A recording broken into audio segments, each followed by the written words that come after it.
Welcome to April. We are now back into Mercury retrograde time.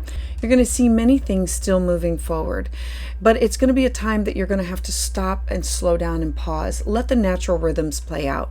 What's going to change as of March 20th and running all through April and lingering until May 14th is how to align with what you want to do. I encourage you to work with the flow. Avoid trying to make anything happen during this retrograde window. It can cause you frustration, and the outcomes are often shorter term and they're less grand than you may desire.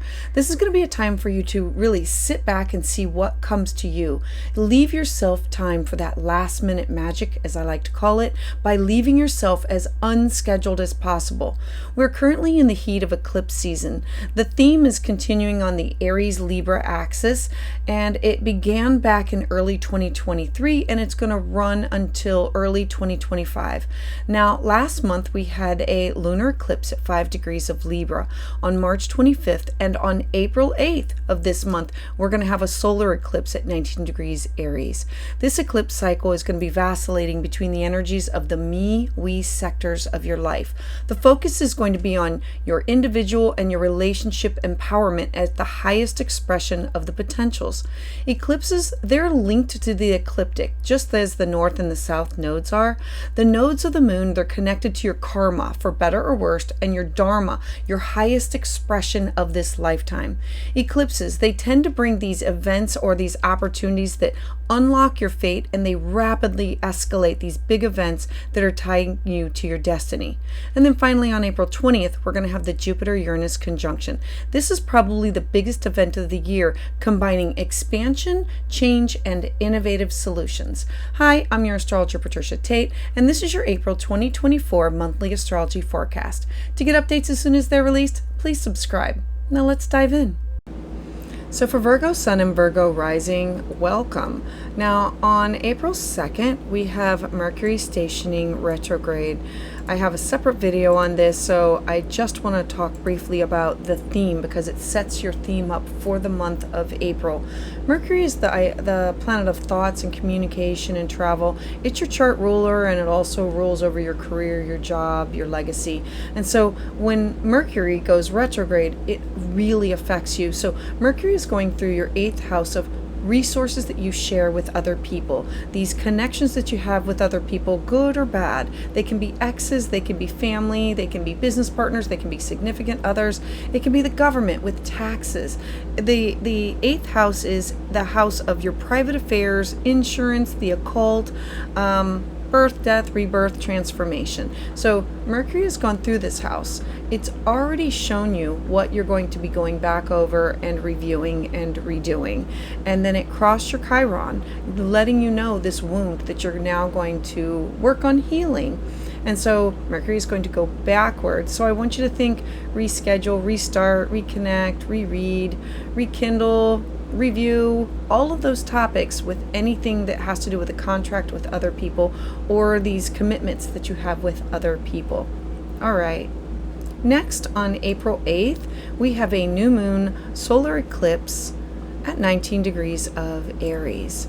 Now, solar eclipses, this one is focused on the self, you. But it's also focused on yourself with where are you with other people, your connections with other people, their resources, you tied up with them, and how do you feel about that? The 8th house, remember, is all about inheritances, taxes, wills, what will come to you as a result of your connections with other people. So the solar eclipse is having you focus on yourself, meaning the issues concerning your independence, your courage, your individuality. All of these are going to be on the front burner, like a topic that is going to come up repeatedly. You're going to be pushed outside of your comfort zone, and there's going to be these new doors that are opening up to you. There's going to be some faded endings, but new opportunities. These could be new connections with other people for either business or for pleasure, new contracts signed, just things, money, or things that could be coming to you. Now, new moons, they always represent fresh start, clean slate, new beginnings. And so this is you trying something new that's innovative, going at it with passion and confidence. This is your time that you need to be assertive and take charge of your life. Eclipses are like new moons on steroids. This is going to be a time that you're going to have to reevaluate your relationship with yourself and make important changes in your own life, looking for the adventure, finding your inner happiness of where are you connected with other people, being self-sufficient even though you are in contract or in a bond with other people. This could be with family members, like if there's resources that you share, exes with alimony and child support, or business partners or significant others. Next, now for the biggest, I believe that this is the biggest aspect of this month, is April 20th. It's Jupiter conjunct Uranus in the sign of Taurus at 21 degrees. I absolutely love this. Jupiter is the great benefic. It brings these opportunities for growth and expansion, and Uranus is the planet of progress, but surprises and shock and think outside the box. So this is in your ninth house of foreign people, places, things, cross-cultural experiences. I want to travel there. I want to take that class. I want to publish this work, legal matters. The ninth house has everything to do with you connecting with law and publishing and foreigners and religion and taking a deep dive into spirituality. Jupiter has been in this house for the last year, so you have been exposed to it, but this is the culmination. This is what the climax of what it has been leading up to. So the strong manifestation potentials are going to be between April 4th and May 8th, but the aspect officially is occurring around the days of April 20th. So know that the days give and take on each side of that are going to be the most potent days. Now, when the planet of expansion and extremism comes in contact with shock and surprise Uranus, anything can happen quickly. And Taurus is an earth sign. It wants things stable and reliable, and it does not like upsets in this area of your life. And so buckle up, because everything is now going to shift. It's about innovative solutions in every area of your life, shifting in values, science, technology, all of these things being available to you in order for you to gain the financial opportunities that can come from this transit. Next, on April 23rd, we have a full moon at 4 degrees in the sign of Scorpio. The sun is now joining the party of your ninth house. Like, where do I want to go? What do I want to do? What do I want to publish? Where do I want to travel? The sun is focused on making plans to do these things, but making them solid and stable and reliable. The full moon occurs in your third house. The third house is siblings, neighbors, cousins, short distance travel. This is about an ending of sort. Scorpio can reveal secrets, and a full moon, there are things that we can see during the day, and a full moon reveals things that were hidden or behind the scenes or when it was dark. And so this full moon can be revealing things about your relationship with your siblings, or an ending to communication, or an ending of these trips that you've been wanting to take.